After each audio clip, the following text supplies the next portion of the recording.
Hello everyone and welcome back to Filmy Duniya Hindi Urdu.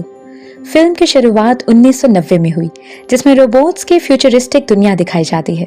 एक young लड़की Michel अपने भाई क्रिस्टोफर के कॉम्प्लेक्स मैथमेटिकल प्रॉब्लम्स को एफर्टलेसली सॉल्व करने के टैलेंट की वजह से उससे बहुत इम्प्रेस होती है। सिर्फ मिशेल ही नहीं, बल्कि वो अपने अराउंड सभी लोगों को हैरान कर देता है। जब वो स्कूल से जा रहे होते हैं, क्रिस्टोफर एक्सीडेंटली ऑफिस के बाहर एक आदमी से टकरा जाता है। उस शख्स ने उसकी शर्ट पर बने स्मॉल रोबोट के लिए उसका मजाक उड़ाया, लेकिन मिशेल ने क्विकली इंटरफेयर किया और क्रिस्टोफर को वहां से ले गई। अपनी इंटेलिजेंस के बावजूद क्रिस्टोफर कॉलेज जाने के बारे में अनसर्टेन है।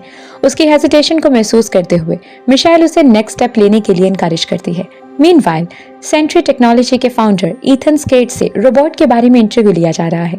वो फर्मली कहता है कि वो सोसाइटी के लिए इतने ज्यादा इंपॉर्टेंट नहीं है और उसने कभी उन पर भरोसा नहीं किया। जैसे जैसे डिस्कशन अनफोल्ड होती है, रोबोट के ओरिजिन और एवोल्यूशन को एक्सप्लेन किया जाता है। ये सब 1955 में शुरू हुआ, जब वॉल्ट डिज्नी ने पहली बार अपने थीम पार्क के लिए रोबोट तैयार किया। हाउएवर, उनकी यूटिलाइजेशन तेजी से एक्सपैंड हुई, जिसकी वजह से मैस प्रोडक्शन हुई और कई दहाइयों तक ग्लोबल वर्कफोर्स में उन्हें ज्वाइन करवाया गया। वक्त गुजरने के साथ रोबोट इस मेहनत से थक गए, ऑटोनॉमी और अपनी मर्जी और आज़ादी से जीने के हक की डिमांड करते हुए बगावत करने लगे। एक पर्टिकुलरली इन्फ्लुएंशियल रोबोट पीनट ने मैसिव फॉलोइंग जमा की और गवर्नमेंट के अगेंस्ट बगावत को लीड किया। इसके जवाब में अमेरिका ने मशीन्स के खिलाफ जंग शुरू कर दी। ईथन स्केट के इंटरफेरेंस तक ये कॉन्फ्लिक्ट 2 साल तक बगैर किसी क्लियर रेजोल्यूशन के जारी रहा। उसने न्यूरोकास्टर नामी एक रेवोल्यूशनरी डिवाइस तैयार की, जिससे इंसान अपने कॉन्शियसनेस को ड्रोन बॉडीज के साथ सिंक्रोनाइज कर सकते थे। इस अहम टेक्नोलॉजी के साथ इंसानियत ने फाइनली अपर हैंड हासिल किया और रोबोट को हरा दिया।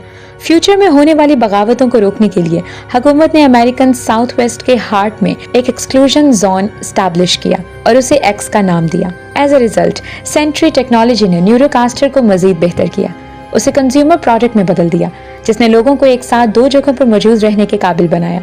1994 तक, जंग के चंद साल बाद, मिशेल ओवरसीन बाय टेड अपने फोस्टर घर से अपने ट्रैकर को हटाने के लिए स्ट्रगल कर रही है। इससे पहले कि वो कोई प्रोग्रेस कर सके, टेड का ड्रोन आता है और उसे एक्स्ट्रा काम करने का ऑर्डर देता है। फ्रस्ट्रेट होकर वो इनकार कर देती है और स्कूल चली जाती है। स्कूल में मिशेल ने क्लास के दौरान न्यूरोकास्टर पहनने से इनकार कर दिया, जिसकी वजह से उसे प्रिंसिपल के ऑफिस में बुलाया गया। वहां वो ये जानकर हैरान रह गई कि स्कूल के रिकॉर्ड में वो एज डेड लिस्टेड है, जो एक कार एक्सीडेंट में मर गई थी। प्रिंसिपल के सजेशन है कि न्यूरोकास्टर के इस्तेमाल से उसे कुछ खोई हुई यादें रिकवर करने में मदद मिल सकती है, लेकिन उसके भाई का जिक्र उसे परेशान कर देता है। अनकंफर्टेबल होकर वो वहां से घर वापस चली जाती है। उस रात मिशेल ने अपने पास्ट के बारे में एक विविड ड्रीम देखा और वो अचानक जाग गई। However, वो क्विकली महसूस करती है कि बाहर कुछ हिल रहा है। कॉशियसली वो छानबीन करती है और करीब ही छुपे हुए एक रोबोट को देखकर डर जाती है। डरी हुई वो जल्दी से अंदर जाती है और अपने बेड के नीचे छुप जाती है, लेकिन रोबोट उसे क्विकली ढूंढ लेता है। हिम्मत करके वो उसका मुकाबला करती है और पूछती है कि वो क्या चाहता है। रोबोट बातचीत करने के लिए स्ट्रगल करता है, अपनी तरफ और फिर उसकी तरफ इशारा करता है, जैसे कोई मैसेज कन्वे करने की कोशिश कर रहा हो। जब वो ये समझ नहीं पाती तो वो अपने सिस्टम में खराबी की तरफ इशारा करता है। ये समझते हुए कि उसे मदद की जरूरत है, मिशेल रोबोट को रिपेयर करती है और फिर उससे उसकी आइडेंटिटी पूछती है। रोबोट उसके भाई होने का दावा करता है। वो ये सुनकर दंग रह जाती है और उस पर यकीन करने से इनकार कर देती है। उनके शोर से टेड जाग जाता है। रोबोट को देखकर टेड घबरा जाता है। वो जानता है कि रोबोट को घर के अंदर रखना इल्लीगल है। गुस्से में वो मिशेल से उससे दूर हटने को कहता है और उसे वायलेंटली एक तरफ फेंक देता है। रोबोट गुस्से में जवाबी हमला करता है और एक लड़ाई छिड़ जाती है। अफरा तफरी में टेड ने पुलिस को कॉल करने की कोशिश की, लेकिन मिशेल ने उसे टेजर की मदद से बेहोश कर दिया। इस मौके से फायदा उठाते हुए मिशेल और रोबोट एक कार लेकर भाग गए। जब वो गाड़ी चलाते हैं तो रोबोट मिशेल के ट्रैकर को हटाने में उसकी मदद करता है। उनका फरार उन्हें एक अबैंडन्ड रोबोट कब्रिस्तान की तरफ ले जाता है, जहां मिशेल अपने भाई के बारे में पूछताछ के लिए उस पर प्रेशर डालती है। तभी उसे एहसास होता है कि उसका भाई अब भी जिंदा है, लेकिन उसका कॉन्शियसनेस इस रोबोट के अंदर है। इसे साबित करने के लिए रोबोट मिशेल को लेबोरेटरी के अंदर उसके भाई का विजन दिखाता है, जिससे ये पता चलता है कि उनकी मदद सिर्फ एक इंसान कर सकता है। ग्लासेस वाला मिस्टीरियस डॉक्टर। डॉक्टर का जिक्र उसके एक्सीडेंट से खोई हुई यादों को जगाता है। रोबोट बताता है कि डॉक्टर एक्सक्लूजन जोन के अंदर है। किसी और ऑप्शन के बगैर मिशेल और रोबोट एक स्मगलर का सुराग लगाते हैं जो एक्सक्लूजन जोन के अंदर और बाहर सामान ले जाने में महारत रखता है। सच्चाई तलाश करने की उम्मीद में वो उसकी लोकेशन की तरफ बढ़ते हैं ताकि उसके भाई की हकीकत जान सके। न्यू मैक्सिको पहुंचकर मिशेल और उसके भाई ने कीट्स नामी एक स्मगलर का पता लगाया जो एक कस्टमर के साथ डील बना रहा है। कीट्स ने एक फायर आर्म बेचने के लिए प्रेजेंट किया, लेकिन डील उस वक्त एक डेंजरस टर्न लेती है जब कस्टमर ने अचानक उस पर बंदूक चला दी। खतरे का एहसास करते हुए कीट्स ने एहतियात से अपने रोबोट साथी हरमन को इशारा किया जो अटैकर को इमीडिएटली इलेक्ट्रिक चार्ज से डाउन कर देता है। जैसे ही कीट्स और हरमन लाश को ठिकाने लगाने की तैयारी कर रहे हैं, मिशेल और उसका भाई खामोशी से उनके ट्रक के पिछले हिस्से में बैठ गए, इस उम्मीद पर कि उसे ट्रांसपोर्टेशन के तौर पर इस्तेमाल करेंगे। मीनवाइल मार्शल का ड्रोन मिशेल और उसके भाई के मूवमेंट्स पर नजर रखे हुए है। अगले दिन तक कीट्स और हरमन अपने ठिकाने पर पहुंच गए, इस बात से बेखबर कि मिशेल और उसके भाई को कार्गो में फेंक दिया गया है। जब वो खाने पर झगड़ते हैं तो वो दोनों बाहर निकलते हैं और फौरन उनका सामना करते हैं।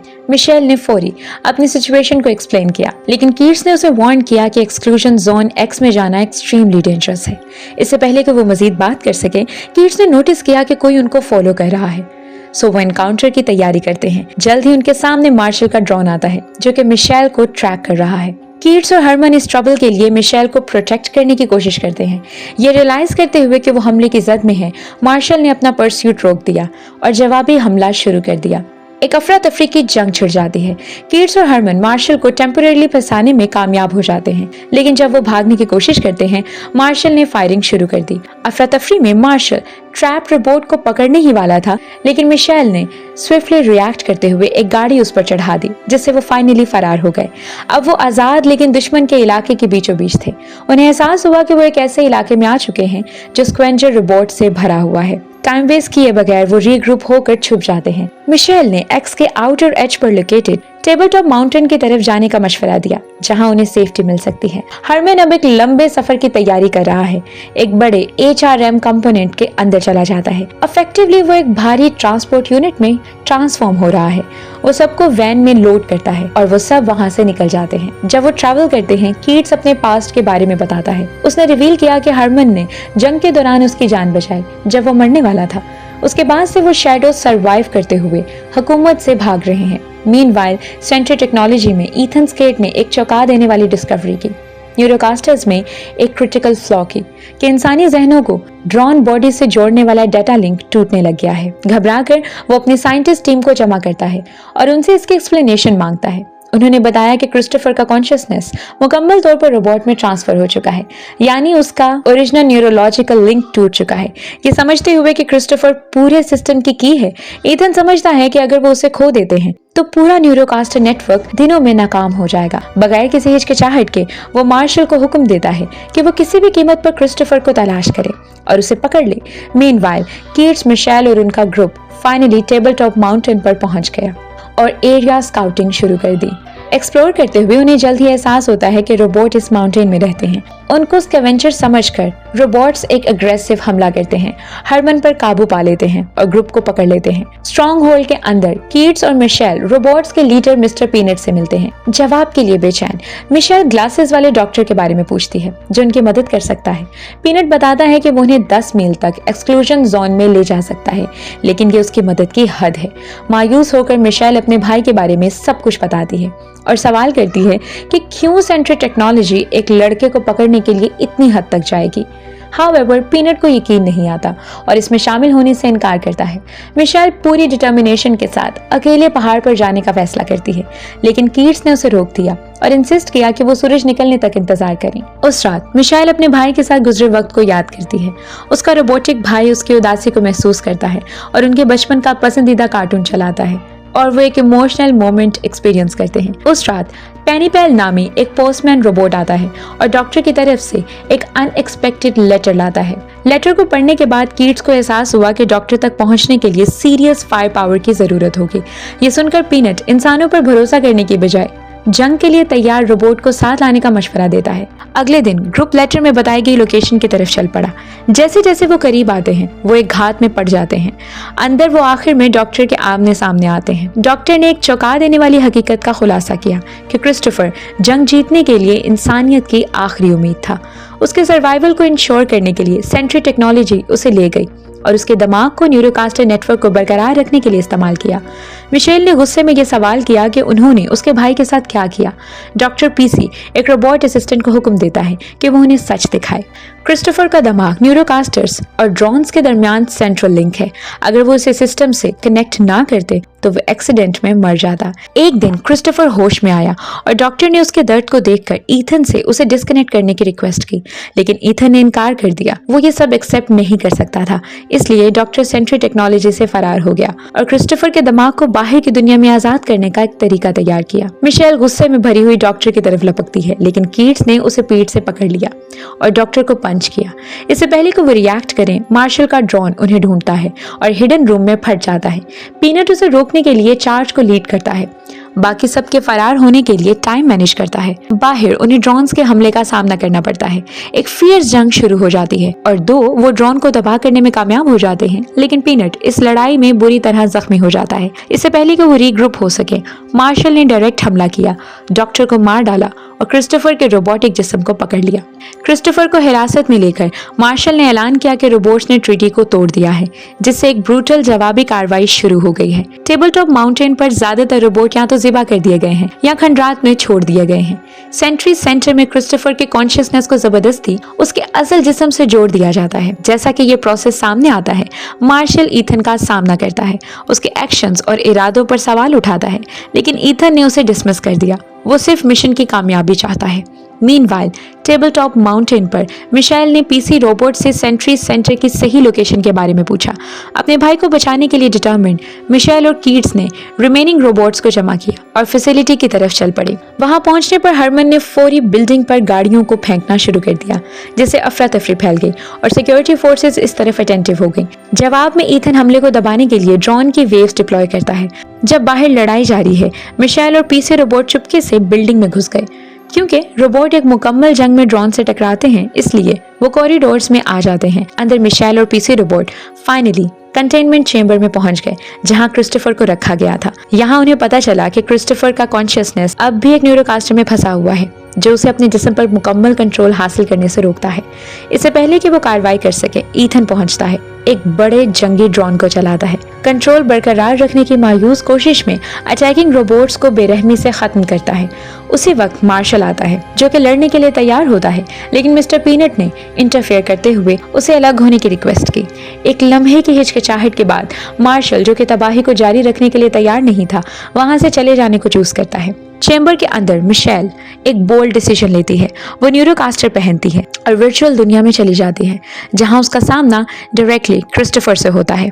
वो उसे वापस आने की रिक्वेस्ट करती है, लेकिन वो रेजिस्ट करता है। उसे अब ऐसा लगता है कि उसकी एग्जिस्टेंस मीनिंगलेस हो गई है। कोई दूसरा ऑप्शन ना देखकर मिशेल अपनी जिंदगी का मुश्किल तरीन फैसला करती है। वो अपने भाई को अलविदा कहती है और जबरदस्ती कनेक्शन बंद कर देती है। फौरी तौर पर न्यूरोकास्टर नेटवर्क के अंडर कंट्रोल हर ड्रोन गिर जाता है, जिससे सेंट्री टेक्नोलॉजी की आर्मी पावरलेस हो जाती है। जंग खत्म होने के साथ मिस्टर पीनट ने ईथन को पकड़ लिया और उसे जेल ले जाने को इंश्योर किया।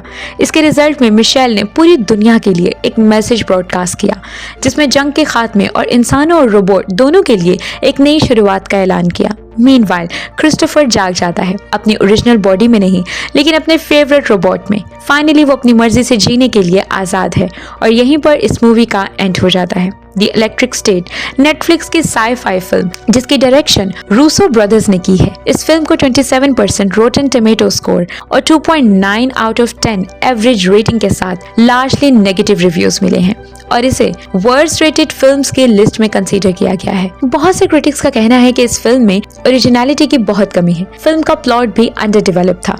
कुछ रिव्यूज में ये भी कहा गया है कि फिल्म की बेहतरीन कास्ट के टैलेंट को ठीक से यूटिलाइज नहीं किया गया। फिल्म विजुअली इंप्रेसिव थी, लेकिन कुछ क्रिटिक्स ने विजुअल्स को अनइंटरेस्टिंग और वेस्ट ऑफ पोटेंशियल भी कहा है। फिल्म का ह्यूमर भी फोर्स्ड फील देता है। कुछ क्रिटिक्स ने महसूस किया है कि रूसो ब्रदर्स ने साइमन स्टेलनहाग की बुक के साथ इंसाफ नहीं किया, जबकि कुछ व्यूअर्स ने फिल्म को एंजॉय किया, लेकिन मेजॉरिटी क्रिटिक्स ने इस फिल्म को डिसअपॉइंटमेंट और एक्सपेंसिव डड कहा है। तो हम देते हैं इस मूवी को ओवरऑल 2 आउट ऑफ 10 स्कोर। आपको ये फिल्म कैसी लगी कमेंट सेक्शन में जरूर बताइएगा। आपको हमारे चैनल पर मलेशियन हॉरर फिल्म टेमोरॉन की हिंदी उर्दू एक्सप्लेनेशन भी मिलेगी। ये 2 बहन भाइयों डेवी और सेना की कहानी है, जिनकी मॉम की मौत के बाद जब वो अपने डैड के साथ रहने जाते हैं तो उन्हें बिल्कुल भी आइडिया नहीं था कि वो कितनी बड़ी गलती करने जा रहे हैं। इस मूवी के लिए आई कार्ड या डिस्क्रिप्शन में दिए गए लिंक पर क्लिक करें। If you like this video, please like, share and subscribe and hit bell icon for latest updates. Thanks for watching. Take care.